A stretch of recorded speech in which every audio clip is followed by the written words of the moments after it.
अब सुन लिया, ये हमारे लड़का गणेश की पत्नी है, चली आई, हमने मना नहीं किया तो अब अंदर जाने दो, हो गया हिसाब किताब, लिख लिया। ललिता बोली हाँ लिख लिया, अब अंदर जाए। ललिता बोली ना। पार्वती बोली अब क्या चाहिए? वो तो गुस्सा हो ही रही थी, बोले अब क्या चाहिए? ललिता बोली मैया हमें एक दुख है। बोले क्या? बोले मैया तुमने अपने पुत्र का विवाह भी कर लिया, शादी कर ली, आपने हमें निमंत्रण तक नहीं दिया और ना हमका बुलाया। चलो भाई कोई बात नहीं, आपने हमें नहीं बुलाया, एक काम करो मैया अपने बहुरियावा को मुंहिए दिखा दो। तो बोले ऐसा करो अपनी बहू का चेहरा ही दिखा दो। पार्वती बोली चोड़े पीछे पड़ी हमारे। सब बेचारी चली गई अंदर, हंस रही है, सब कुछ कर रही है, हम हे भगवान जिंदगी ही नाश। पार्वती शंकर जी के पास आई, रोने लगी, बोले अब क्या हुआ? बोले अब क्या हुआ? कुछ तुम कमनाए, कुछ वह कमनाए। हाँ बोले कि अब मैंने जैसे तैसे ये बहाना बनाया, तुम्हारा परिचय दिया। अब वह कह रही मुंह दिखाओ बहुरिया क्या? हमने उससे ये कह दिया कि ये गणेश की पत्नी है।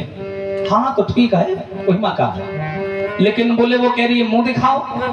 शंकर जी बोले तो दिखा दो, इतना बुरा थोड़ी ना हमारा है? ऐसे बोल रही हो, तुमसे तो अच्छे ही दिखा दो। लो दिखा। पार्वती चुप बैठा रहे, मुंह ना खोलना अपना। तुम कितना भयंकर मुंह है तुम्हारा, अगर उसने देख लिया तो सारी लिखा पड़ी छूट जाएगी इसकी। वो जितना आईडी कार्ड चेक कर रही है ना, सबके भाग जाएगी छोड़ छाड़ के सब। भगवान शंकर बोले क्यों? बोले नहीं मुंह ना दिखाना। जैसे वो बहाना बनाया वैसे हम भी फिर बनाएंगे कुछ ना। पार्वती सामने आई, बोली बहन देखो आसपास बहुत औरतें खड़ी हैं, सब खड़ी हैं और पे चल रहे हो, अभी आगे तो निकलने दो। पंडित जी जान गए ये आंधी तूफान आने के संकेत मिल रहे हैं, इसके साथ में रहोगे यही होगा। और जैसे कन्हैया द्वारिका से बाहर निकले, खींची लगाम, भगवान का रथ आसमान में बैठाया। बैठो महाराज। पंडित जी बोले चलो भाई स्वागत सत्कार तो किया। कन्हैया बोले कैसे आए? तो भगवान से ब्राह्मण देवता बोले, ब्राह्मण बोले हे दया धाम मैं कुंदनपुर से आया हूँ, रुक्मिणी चरण की चेरी है, बाकी प्रेम पत्रिका लाया हूँ। जवाब दिया रे कन्हैया, एक रुक्मिणी नाम की कन्या तुम्हें बड़ा प्रेम करती है, उसी का पत्र लाया हूं मैं, ये पढ़ लो। कन्हैया ने पत्र छीन लिया, इस मामले में तो बड़े आ गए। हाँ पत्र पढ़ा, उसमें लिखा कि कन्हैया आज ही आके ले जाओ, तो कल डेड बॉडी मिलेगी। कन्हैया ने पढ़ा, बड़े दुखी हो गए, बोले पंडित जी इसमें तो रुक्मिणी कह रही है कि आज ही ले जाओ, तो इतनी जल्दी में कैसे जाऊंगा इतनी दूर? पंडित जी बोले देख मेरो जितनो काम है तो मैंने कर दो, मेरा काम था पत्र पहुंचाना, अब तू जाने तेरी बहू जाने, मुझे नहीं मालूम, तू जाने तेरी रुक्मिणी जाने, मेरा तो काम हो गया। कन्हैया बोले ना ऐसे नहीं पंडित जी, इतनी मदद कर दी तो मिलवाई दो, कम से कम तुम्हारा भी नाम याद रहेगा, जीवन भर एहसान मानेंगे। पंडित जी बोले कन्हैया मुझे अच्छे से पता है, तेरे संग में जो चले वो अपनी चांद बचा के चले, कवे तू घूसा लात परवाए दे तो कोई भरोसा ना है, क्योंकि तू अच्छे काम तो करे ना, इसलिए तेरे संग मुझे बहुत डर लगता है। भगवान बोले परेशान ना, कुछ नहीं होगा, आप ऐसा करो हम चल रहे हैं और अभी चल के रुक्मिणी को लिवा के ला रहे हैं। कन्हैया ने जल्दी बल्दी में रथ निकाला, पंडित से कहा आप बैठो, पैदल कहाँ जाओगे? रथ निकाल लिया और कन्हैया ने द्वारिका की गलियों में बड़े आराम आराम से चलाया। तो कन्हैया बोले, पंडित जी बोले वाह, उधर से मैं पैदल आया था, इधर से तांगा मिल गया, बड़ा आनंद आ रहा है। आए और तभी हमारी तुम्हारी भाषा समझ नहीं पा रहे। एकदम से पंडित जी के पास द्वार पाला है, बोला पंडित जी पूर्व से आए हो? बोले हाँ बेटा पूर्व से आए हैं। तभी कह रहे बूढ़ा समझ के ज्यादा आनंद ना लो हमसे, हाँ कायदे में हमें बता दो कन्हैया कहाँ है। बोले ओफो आपके यहाँ पंडित जी गुजरात है, आपके यहाँ है बोला जाता और हमारे यहाँ है की जगह छह बोला जाता, यानी द्वारिका है और कन्हैया है। पंडित जी लाठी लेके दौड़े, बोले एक ही लाठी में दांत बाहर हो जाएंगे भी तेरे, पहले नहीं बता पा रहा था कि ये गुजराती है, मैं तब से घंटा भर से परेशान हूं, मैं कहाँ आ गया कि रास्ता तो नहीं भूल गया।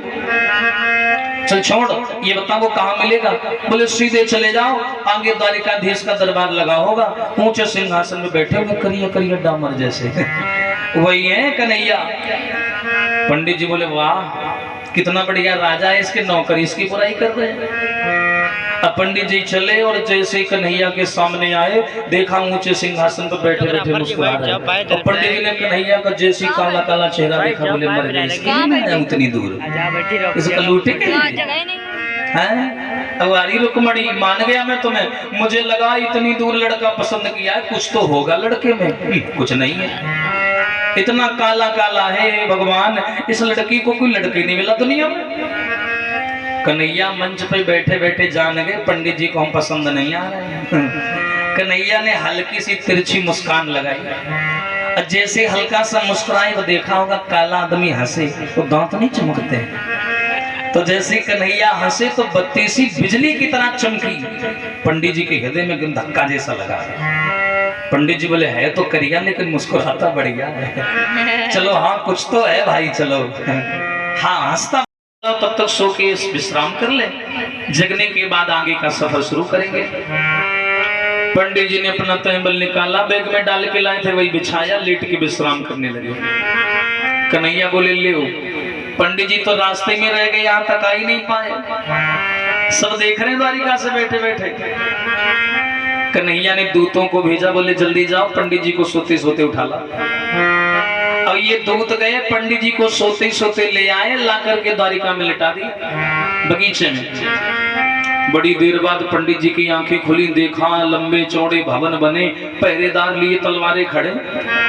पंडित जी बोले हे राम, जब मैं सोया था वहां बड़ा जंगल था, जगह तो इतने लंबे चौड़े महल कहाँ आ गया मैं? कहीं ऐसा तो नहीं रुक्मणी के भाई को पता चल गया, उसी ने उठा के कैद करवा लिया? डर गए, लेकिन उठ करके खड़े हुए तो देखा वहां पर लिखा है महलों के आगे द्वारिकाधीश भवन। अब मन में बड़ी शांति हुई कि चलो हम द्वारिका में आ गए, लेकिन अभी विश्वास नहीं है। एक द्वारपाल खड़ा, पंडित जी उसके पास आए, बोले भैया, बोले हाँ पंडित जी पाँव लगूं, बोले खुश रहो बेटा, ये बताओ ये नगर कौन सा है? एकदम द्वारपाल गुजराती था, और द्वारिका भी गुजरात में पड़ती है, तो एकदम द्वारपाल गुजराती भाषा में बोला, बोला पंडित जी ये है द्वारिका 6। पंडित जी बोले मरी गई, यहाँ तो 6 द्वारिका है। अब वो कलुआ कौन वाली में रहता, मैं कहाँ कहाँ ढूंढूंगा। एकदम बोले भैया हमें किसी से मिलना है, मिलवा दे। द्वारपाल बोलो हाओ कन्हैया 6 हैं? कन्हैया 6 द्वारिका 6, पता ना है वो करिया कहाँ बस हो। अरे ऐसे हम किसे पकड़ा दे जा करके, बड़े परेशान हो गए। पंडित जी बोले अब मैं क्या करूं, मेरी तो कुछ समझ नहीं आ रहा, इधर उधर मुंह करके